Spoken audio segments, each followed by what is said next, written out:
Wear were you excelling, what were the things which you are naturally good at. जिथं सगळ्यांना भीती वाटायची पण तुम्ही करायचं, सगळ्यांना ते अवघड किंवा बोरिंग वाटायचं पण तुम्हाला ते आवडायचं, तुम्ही तासन तास ते करत बसायचा. अशा काय गोष्टी आहेत त्याच्याकडे जर लक्ष दिलं तर त्याची झुळूक लागायला लागते स्वतःच्या ट्रू सेल्फची. You have to be in charge of your own life. Right now for most of the people something else is in charge of their life and that something else is capitalism. जर आत आनंद नसेल तर मग मी तो आनंद शोधायला लागतो आयफोनमध्ये, मोठ्या गाडीमध्ये किंवा एक्सपिरियन्सेसमध्ये. मला आनंद आत जर भरपूर प्रमाणात आहे तर I will not look for it.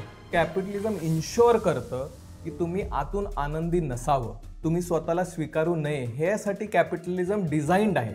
आपल्याला पॅशन आणि पैसा जर बॅलन्स करायचा असेल तर तुम्ही जे पॅशन फॉलो करतायत त्यातनं जगासाठी व्हॅल्यू क्रिएट होतीये का, हा प्रश्नही विचारणं गरजेचं आहे.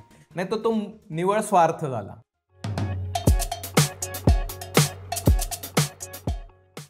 नमस्कार, मी विनायक पाचलक आणि थिंक बँक व चितळे मिनी बाकरवाडी प्रस्तुत मिनी मंच या आमच्या विशेष सिरीजमध्ये तुम्हा सगळ्यांचं पुन्हा एकदा स्वागत.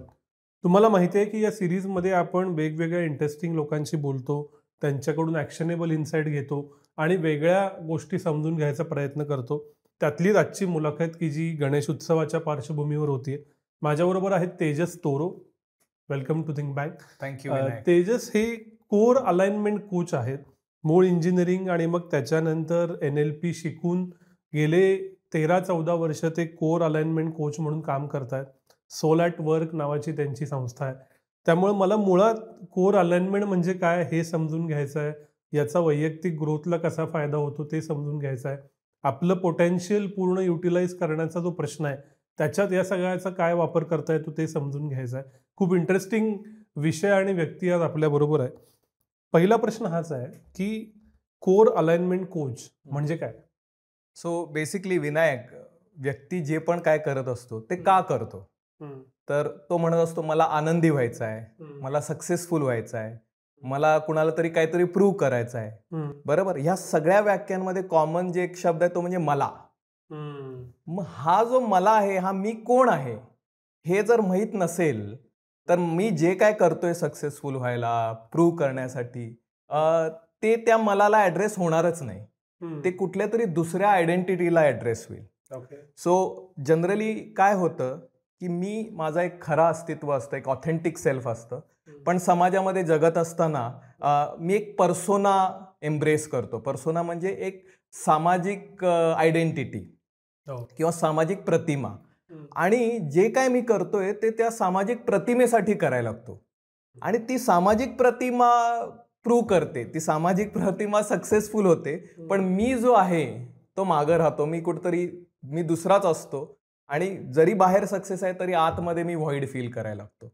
आणि हे मी जेव्हा लोकांना भेटायचो, बोलायचो, त्यांना कोच करायचो, तर हे जो पॅटर्न आहे हा सारखा मला येताना दिसला. मी खूप साऱ्या बिझनेसमॅनना कोच केलं, पॉलिटिशियन्सना कोच केलं, ऑलिम्पिक ॲथलीट्सना कोच केलं, जे की बाह्य स्तरावर खूप सक्सेसफुल होते, पण आतमध्ये त्यांना तो व्हॉइड फील होत होता. आणि हा पॅटर्न रिपीट होताना मला लक्षात आला आणि मग त्याच्यात मी थोडासा अजून अभ्यास केला आणि मला लक्षात आलं की हा आपला जो कोर आहे हे समजणं खूप गरजेचं आहे आणि त्यातून हे कोर अलाइनमेंट कोचिंग हा विषय निर्माण झाला.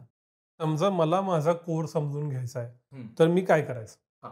सो पहिले त्यासाठी लक्षात घ्यायला लागेल की आत्ता जे मी स्वतःला समजतोय तो खराच मी आहे का, राईट? आणि बरेच वेळा आपल्याला लक्षात येईल की आपण जर लोकांना विचारलं की तुम्ही कोण आहात, इंट्रोड्यूस युअर सेल्फ, तर ते त्यांचं प्रोफेशन सांगतील, ते त्यांचे डिग्रीज सांगतील किंवा त्यांचे अचीवमेंट सांगतील, पण खरंच तुम्ही ते आहात का? ते एक बाह्य चिपकवलेल्या गोष्टी आहेत, right?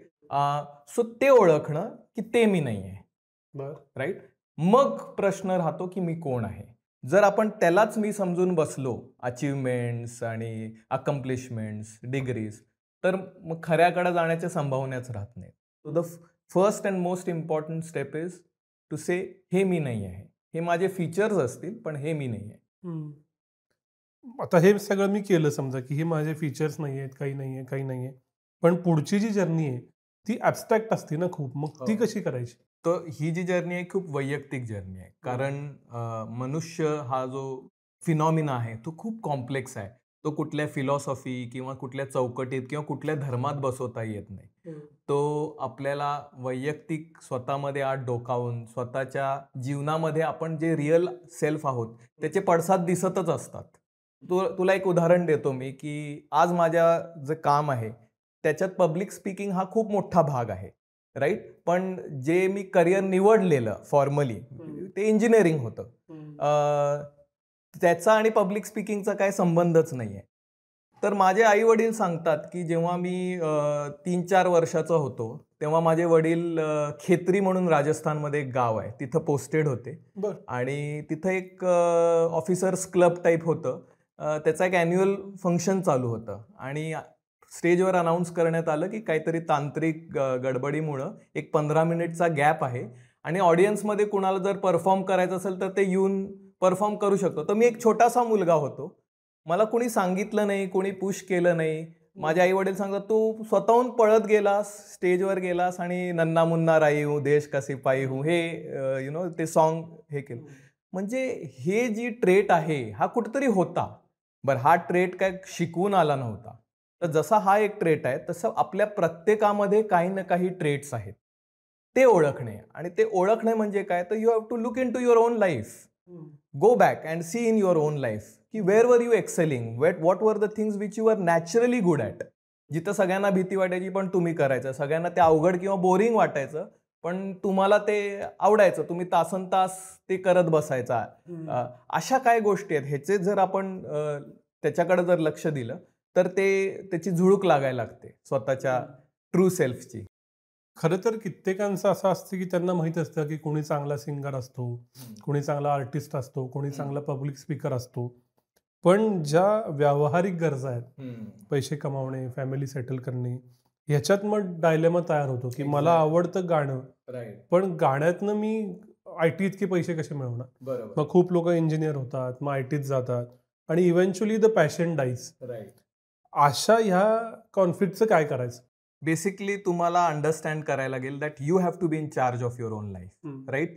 Right now for most of the people something else is in charge of their life and that something else is capitalism. Capitalism is driving your life today. आज तुमच्या आयुष्यात तुम्ही काय खाता हे कॅपिटलिझम ठरवतं, तुम्ही काय कपडे घालता कॅपिटलिझम ठरवतं, तुम्ही कुणाला भेटता कुणाला भेटत नाही, कुठल्या गाडीत जाता, काय करता, एव्हरीथिंग. म्हणजे तुमचं लग्नही कुणाशी होईल आणि नाही होणार हे बेसिकली कॅपिटलिझम, म्हणजे तुमच्याकडे किती पैसा आहे हे ते ठरवतं. म्हणजे कॅपिटलिझम तुम्हाला ड्राईव्ह करतंय. जोपर्यंत कॅपिटलिझम ड्राईव्ह करतंय तुम्ही तुमच्या लाईफच्या इन्चार्जमध्ये नाहीये. म्हणजे कॅपिटलिझम त्याला जे हवे ते तुमच्याकडनं करून घेणार आहे. जर कॅपिटलिझमला IT मध्ये काम करणारी लोक खूप संख्येत हवे तर कॅपिटलिझम तुमच्याकडनं ते करून घेईल. कॅपिटलिझमला सिंगिंगची गरज नसेल ते तुम्हाला तो वावच देणार नाही. मग जर तुम्हाला तुमचा पॅशन, तुमची कोर स्ट्रेंथ परस्यू करायची असेल तर तो जो चार्ज आहे तो कॅपिटलिझमकडनं स्वतःकडे घेणं गरजेचं आहे. आणि कॅपिटलिझम ते होऊ देत नाही तर कसं.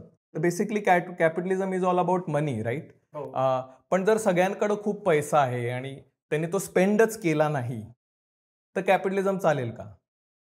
नाही चालणार. So capitalism is not just about money, it is about cash flow. जितका पैसा फ्लो होईल तितकं कॅपिटलिझम स्ट्रॉंग होतं.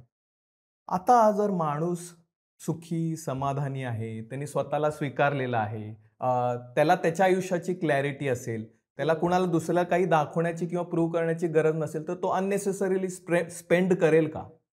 नाही करणार. कारण त्याला समजा जसं तू विचारलंस की एका व्यक्तीला गाण्यात आनंद आहे, जर तो ते परस्यू करत असेल प्रामाणिकपणे त्याला इतका आंतरिक आनंद मिळतो की दुसऱ्यांचं प्रूव्ह करणं दाखवणं त्याला गरजच नाहीये. जर आत आनंद नसेल तर मग मी तो आनंद शोधायला लागतो आयफोनमध्ये, मोठ्या गाडीमध्ये किंवा एक्सपिरियन्सेसमध्ये. मला आनंद आत जर भरपूर प्रमाणात आहे तर I will not look for it. I can have all those things पण मला त्याच्यावर माझा आनंद अवलंबून नाहीये, राईट. सो कॅपिटलिझम काय करतं, तुम्ही जर आनंदी आहात, समाधानी आहात तर खर्च करणार नाही. म्हणून कॅपिटलिझम इन्शुअर करतं की तुम्ही आतून आनंदी नसावं, तुम्ही स्वतःला स्वीकारू नये. ह्यासाठी कॅपिटलिझम डिझाईन्ड आहे. थोडक्यात ज्या सिस्टीममध्ये आपण आज जगतोय ती सिस्टीम डिझाईन केली गेलेली आहे तुम्हाला आनंदी न राहण्यासाठी. मग ते कसं केलं जातं तर तुम्हाला मॅगझिनमधनं, मूव्हीजमधनं, ॲडव्हर्टाइजमेंटमधनं सांगितले जातं की तुमचे केस असे नाहीत तर तुम्ही काय छान दिसत नाही, तुमची बॉडी स्ट्रक्चर असं नाही तर तुम्ही छान नाहीये, तुम्हाला तुमच्याकडे आयफोन नाही, तुमच्याकडे हे नाही, तुमच्याकडे हा गॅजेट नाही, वेगळ्या वेगळ्या प्रकारे तुम्हाला सांगितलं जातं that you are not good enough. आणि जर तुम्हाला गुड इनफ व्हायचं असेल तर तुम्हाला हे विकत घ्यायला लागेल, ती एक वस्तू असेल किंवा कुठला तरी एक्सपिरियन्स असेल, ते जर तुम्ही केलं तरच तुम्ही गुड इनफ. आणि ज्याच्यासाठी तुम्हाला पैसे खर्च करायचे आहेत. आता जर तुम्ही ह्या ट्रॅपमध्ये अडकलात तर तुम्ही काय करणार?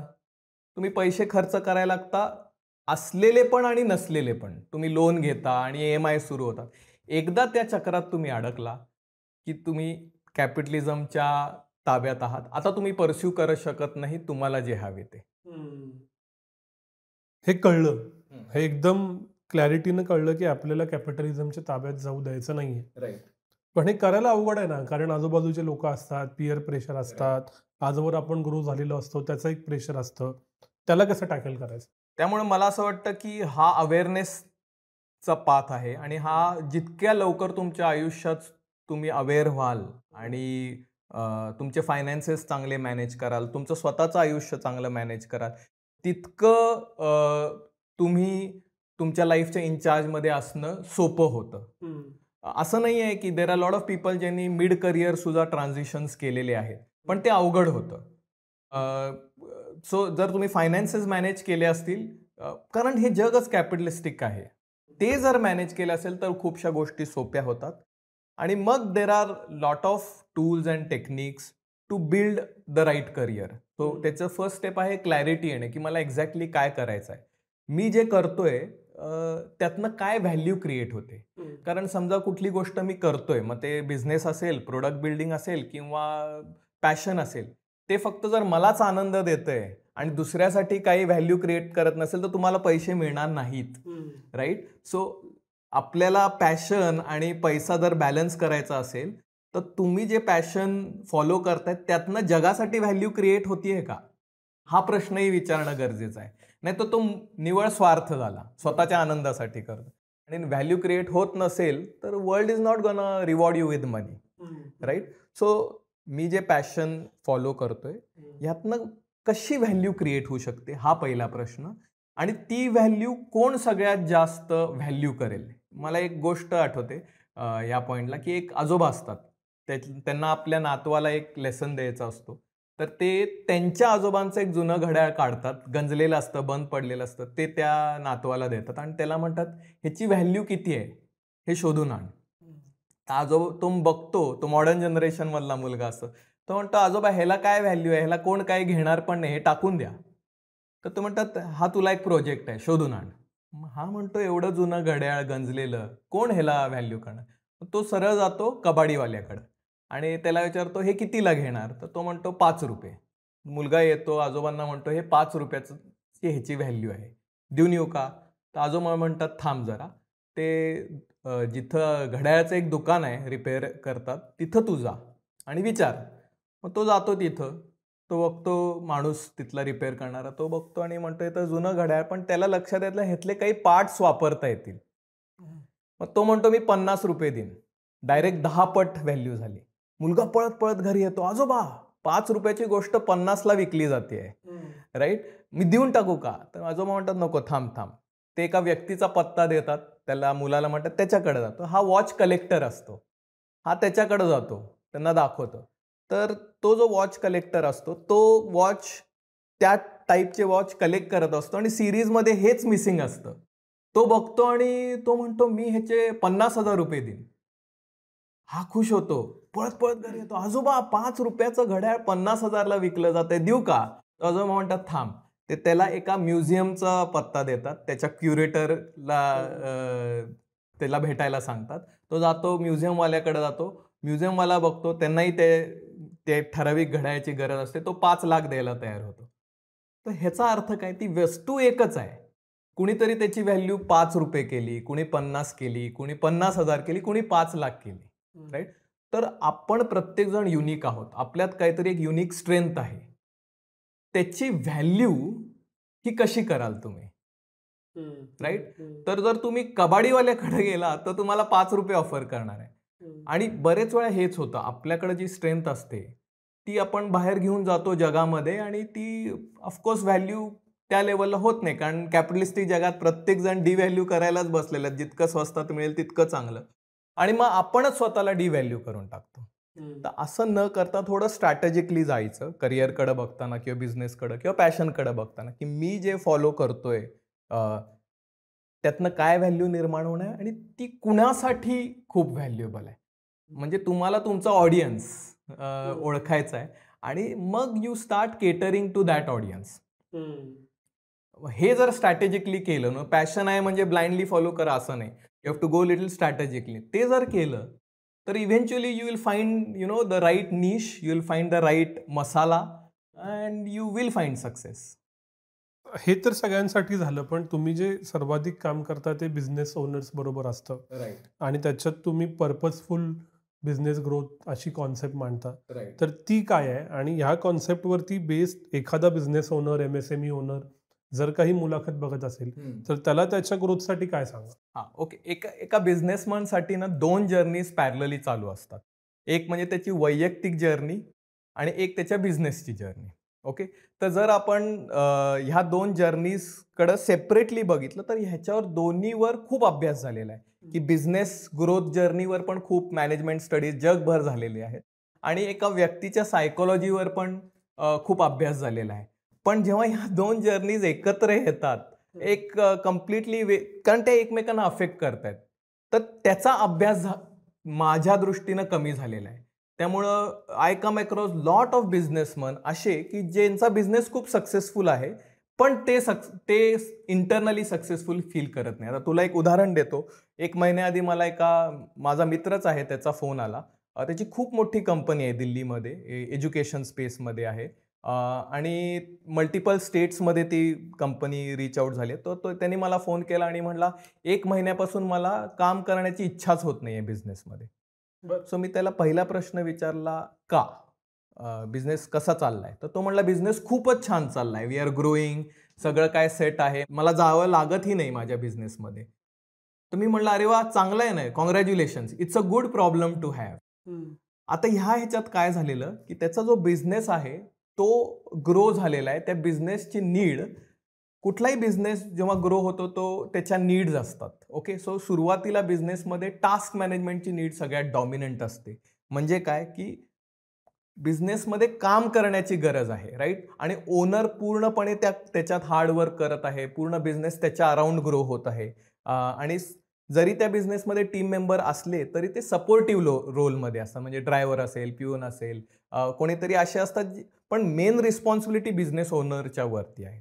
आता त्यांनी जर हे नीट केलं आणि बिझनेस ग्रो झाला तर बिझनेस नेक्स्ट स्टेजमध्ये जातो, जिथं पीपल मॅनेजमेंट फेज म्हणतो आपण त्याला, जिथं तो बिझनेस ओनर चांगली लोक हायर करायला लागतो, जी बरेच वेळा त्या बिझनेस ओनरपेक्षाही जास्त कॉम्पिटंट असतात त्या फंक्शनमध्ये. म्हणजे फायनान्समध्ये कोणीतरी अकाउंट्समध्ये येईल, मे बी बिझनेस ओनरला अकाउंट्स तेवढं समजत नाही, पण this guy is more competent, मग सेल्समध्ये येईल, मार्केटिंगमध्ये येईल. So the business now is about managing these people and finding good people. So that's why people management. आणि मग त्याच्या पुढेही बिझनेस जातो, तिथं सिस्टम्स प्रोसेसची गरज येते, तिथं सुद्धा बिझनेस ओनर कन्सल्टंट किंवा बाहेरचे लोकांकडनं मदत घेऊन सिस्टीम बिल्ड करू शकतो. आणि मग येतं विजन अँड कल्चर. या बिझनेसच्या 4 टप्पे आहेत. आता हे सगळं घडत असताना त्याची एक वैयक्तिक पण जर्नी आहे आणि तो वेगळ्या वेगळ्या नीड्समधनं पुढे जात असतो. म्हणजे सुरुवातीला बेसिक नीड्स असतात, अन्न, वस्त्र, निवारा, की मला रोज खायला मिळायला पाहिजे, मला मंथचं रेंट भरता यायला पाहिजे किंवा EMI भरता यायला पाहिजे. जेव्हा त्याच्या ह्या बेसिक नीड्स पूर्ण होतात, पुढच्या नीड्स ऑफ द पर्सोना म्हणजे ॲक्टिवेट होतात आणि डॉमिनंट होतात. म्हणजे काय की आता मी कोणीतरी आहे आणि हा जो मी कोण येते ह्याचा आणि समाजाचा काय संबंध आहे किंवा सो दॅट इज वाय ह्या फेजमध्ये लोक ब्रँड कॉन्शियस होतात, रोटरी क्लब, लायन्स क्लब ह्याच्यात ॲक्टिवेट होतात, कारण त्यांना आता सोशल आणि त्यांचं आणि सोसायटीचं जे रिलेशनशिप आहे हे मॅटर करायला लागतं. आणि त्याच्याही पुढं नीड आहे, नीड ऑफ सेल्फ रिअलायझेशन. मी कोण आहे आणि माझा पर्पज ऑफ लाईफ काय. आता जर आपण ह्या 2 जर्नी बघितल्या तर बिझनेस सुरू होताना तो खूप हार्डवर्क करतोय, but that hard work is feeding his stomach, is paying him the monthly rent.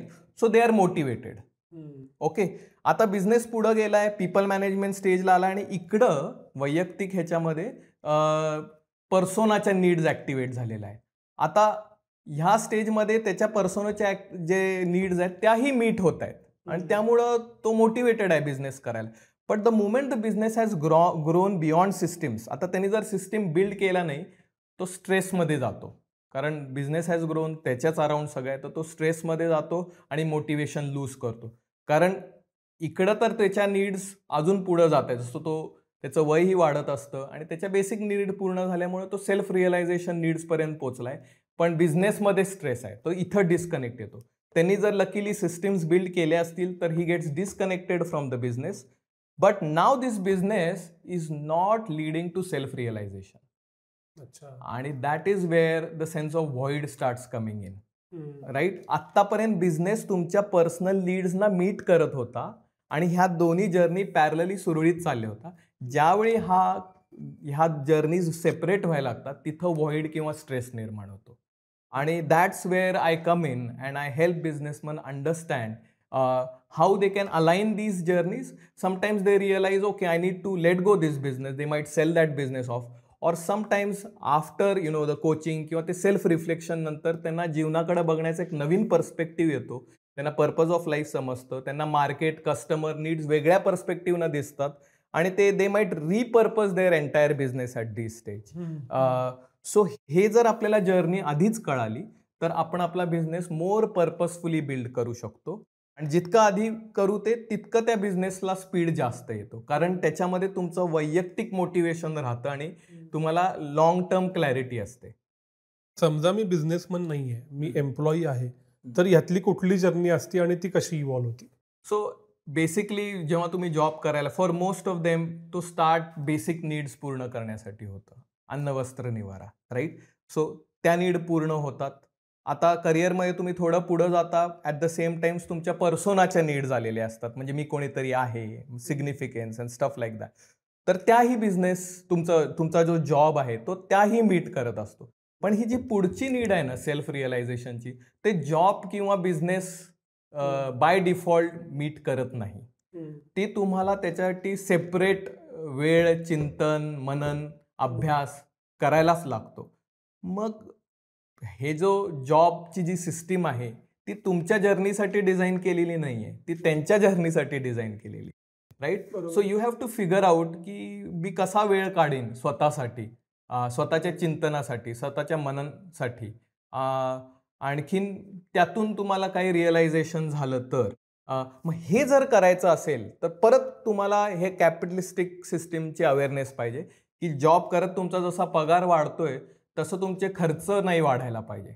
You should have money in your bank so that you can take time for yourself. Otherwise you are stuck in the rat race आणि वेळ नाही मिळाला तर काहीच होऊ शकत नाही. लोक म्हणतात की हेडॉनिक ट्रेडमिलवर जाऊ नका, पण मुद्दा एक असा यातला की समजा मला असं कळलं की माझी पॅशन आणि माझी प्रोफेशन एक नाही, but I have to accept it because of my needs, की मला घर चालवायचं आहे, गाडी घ्यायची आहे, माझी इच्छा आहे, पिअर प्रेशर आहे.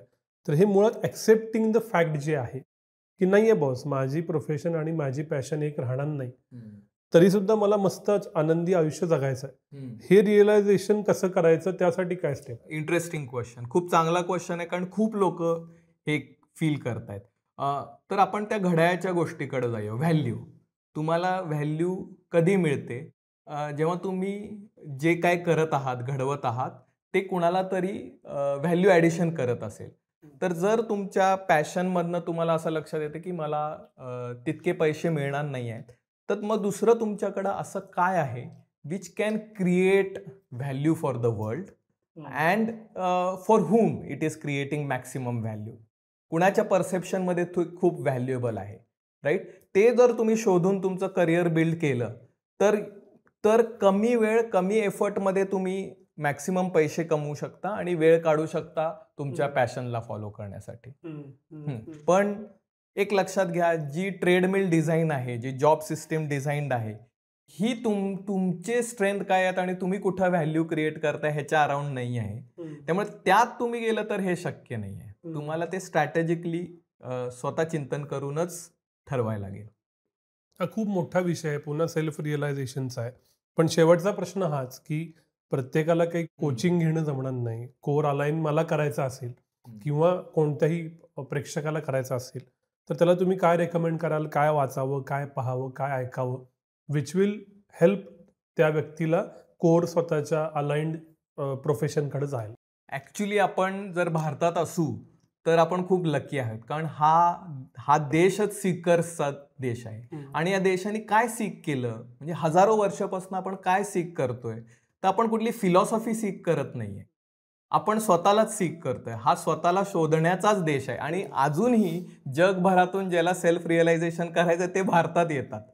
तर असंख्य वेगळे वेगळे मार्ग इथं सांगितलेले आहेत. तुमच्या प्रवृत्तीनुसार तुम्हाला जो मार्ग पूरक वाटतो तुम्ही तो निवडायचा. मी कुठलाही मार्ग इथं रेकमेंड करणार नाही, कारण आपण प्रत्येक व्यक्ती युनिक आहे आणि त्याचा मार्ग वेगळा आहे. तर एक मार्ग जो मला सुटेबल असेल तो तुला मे बी सुटेबल नसेल, पण मार्ग आहेत. ओके. सो जर मी सांगितलं नाव हे करा, तर तुम्ही शोधत नाही आहात, तुम्ही फॉलो करतायत. आणि प्रवृत्ती रिपीट करते. तुम्ही जर इथं फॉलो करताय तर उद्या तुम्ही कॅपिटलिझमलाही फॉलो करणार. तर सीकर बना, मार्ग आहेत, शोधला तर सापडेल. तर तुम्हाला जो पूरक मार्ग आहे ते शोधा, आणि आहेत एवढं मी सांगू शकतो. Thank you very much. खूप वेगळ्या विषयावर आम्हाला समजून घेता आलं, कॅपिटलिझम, कोर अलाइनमेंट. पुन्हा भेटू, पण आज इथंच थांबूया. धन्यवाद. थँक्यू.